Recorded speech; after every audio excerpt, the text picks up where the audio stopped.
The headquarters of Bennett Technologies was buzzing with activity. Executives hurried through the marble lobby, employees carried laptops and coffee cups, and security guards stood near the entrance. Among the crowd stood a man in faded jeans and a worn brown jacket. His name was Daniel Carter. Beside him was his 8-year-old daughter, Sophie, clutching a folder decorated with stickers. "Daddy, are you sure this is the place?" she asked. Daniel smiled. "Pretty sure. What if we're in the wrong building? Then we'll politely leave." Sophie nodded seriously. She trusted her father completely. They approached the reception desk. A young receptionist looked up. "Good morning. Do you have an appointment?" "Yes," Daniel replied. "My name is Daniel Carter." The receptionist checked her computer. A confused look crossed her face. "I'm sorry, sir, but I don't see your name." Daniel frowned slightly. "That's strange." He reached into his pocket and pulled out an old envelope. "I was asked to come today." The receptionist looked at the letter. Before she could say anything, another voice interrupted. "What's going on here?" A tall woman in an elegant black suit walked toward the desk. It was Victoria Bennett. The receptionist immediately straightened. "Ms. Bennett, this gentleman says he has an appointment." Victoria looked at Daniel and then at his worn clothes. "With whom?" "I'm not exactly sure," Daniel admitted. The letter only gave this address and today's date. The CEO frowned. "You came to one of the largest companies in the country without knowing who you're meeting?" Daniel smiled politely. "That does sound strange when you say it like that." A few nearby employees chuckled. Victoria didn't. She glanced at the envelope. It looked old and slightly crumpled. Then she noticed Sophie. "And why is your daughter here?" School had ended early for the day, and Daniel hadn't wanted to leave her alone. "She goes where I go," he replied. Victoria folded her arms. "I'm afraid this is a private corporate office, not a daycare." The word stung more than she intended.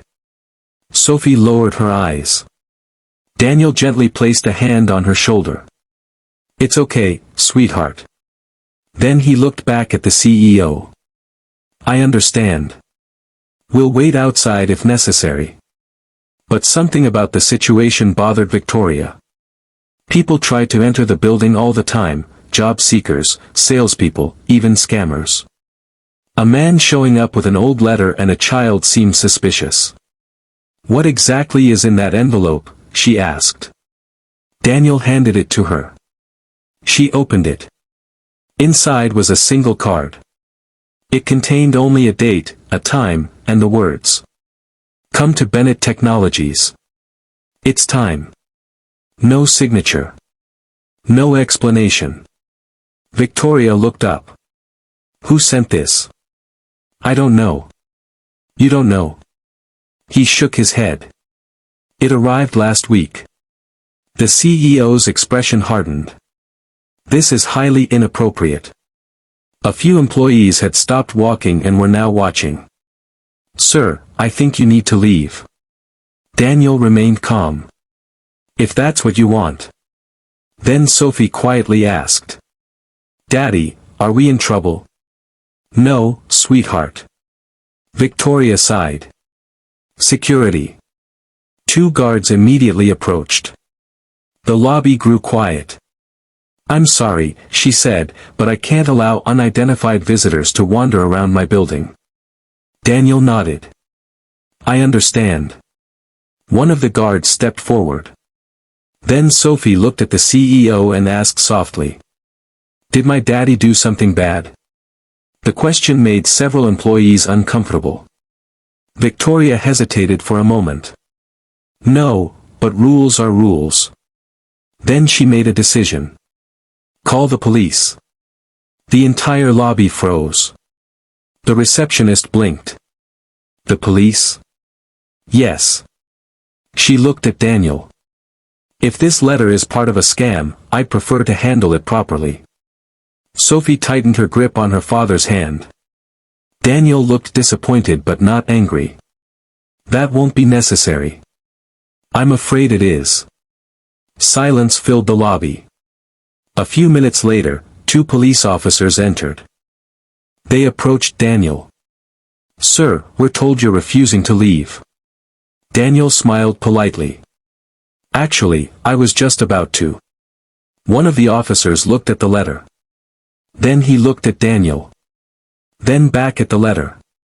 His expression changed. Excuse me. He looked closer. Your name is Daniel Carter. Yes. The officer suddenly stood straighter. So it really is you. The room became quiet. Victoria frowned. You know him? The officer looked stunned. You don't? No. The officer exchanged glances with his partner. Then he turned back toward Daniel. Sir, why didn't you say who you were? Daniel smiled. Nobody asked. The entire lobby seemed to stop breathing.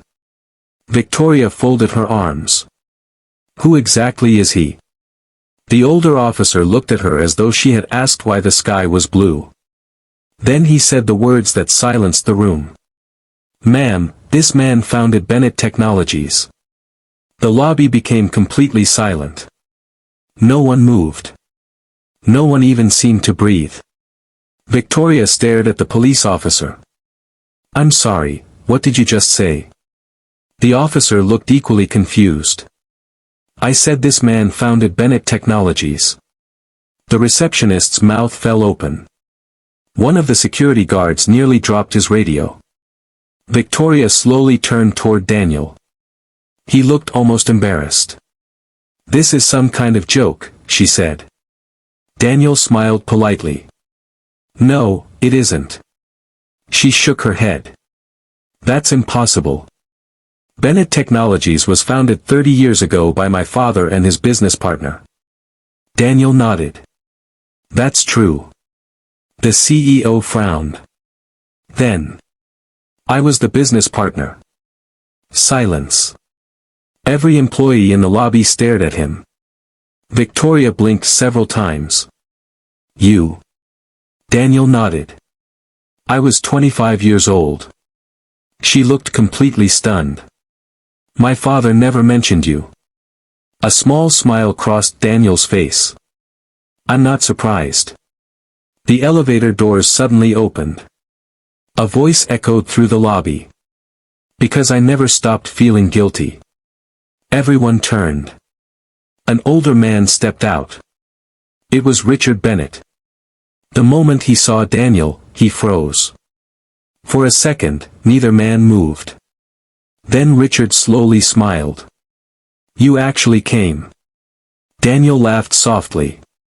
You sent a mysterious letter. I was curious. The billionaire walked across the lobby. Then, to everyone's astonishment, he hugged him. The entire room gasped. Richard stepped back and looked at Daniel carefully. It's been 15 years. 16, Daniel corrected. You're right. The 2 men smiled at each other. Victoria looked completely lost. Dad, what is going on? Richard turned toward her. Then he took a slow breath. I think it's time you knew the whole story. The entire lobby remained silent. 30 years earlier,